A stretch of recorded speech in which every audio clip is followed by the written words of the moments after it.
જામનગરના ગોકુલનગર પાનખાન વિસ્તારમાં ગઈકાલે યુવકની કરપીણ હત્યાની ઘટના સામે આવી છે।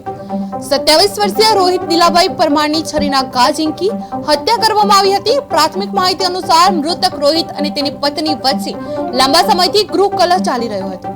આરોપી છે કે પત્નીના સાળા નરેશ પરમાર અને તેના પુત્રોએ રોહિતના ઘરે જઈ છરીના ઘા ઝીંકી હત્યા કરી છે।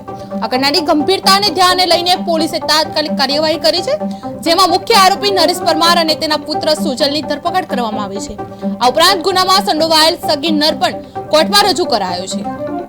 જામનગરના સિટી સી ડિવિઝન પોલીસ સ્ટેશનમાં ગઈકાલે જે હત્યાનો બનાવ બનેલો હતો તેની વિગત મુજબ જે આ કામે મરણ જનાર જે છે રોહિતભાઈ એ એમના પત્ની રીસામણે ગયેલા હોય પિયર, ત્યારે એમના જે રોહિતભાઈ અને તેમના સાઢુભાઈ જે છે આ કામના આરોપી નરેશભાઈ તુલસીભાઈ પરમાર, એમના વચ્ચે અવારનવાર બોલાચાલી થતી હોય તે બાબતે ફરીથી ગઈકાલે ઝઘડો થતા જે આ કામના આરોપી છે નરેશભાઈ તુલસીભાઈ પરમાર તેમજ તેના પુત્ર સુજલભાઈ અને અન્ય એક કાયદાના સંઘર્ષમાં આવેલા કિશોર, આ ત્રણેય દ્વારા જે આ મરણ જનાર છે રોહિતભાઈ એમને પાઇપ અને છરી વડે માર મારવામાં આવેલો હતો અને છાતીથી નીચે ડાબા સાઈડના પડખાના ભાગે છરીના ઘા લાગવાથી આ જે રોહિતભાઈ છે એમનું અવસાન થયેલું છે।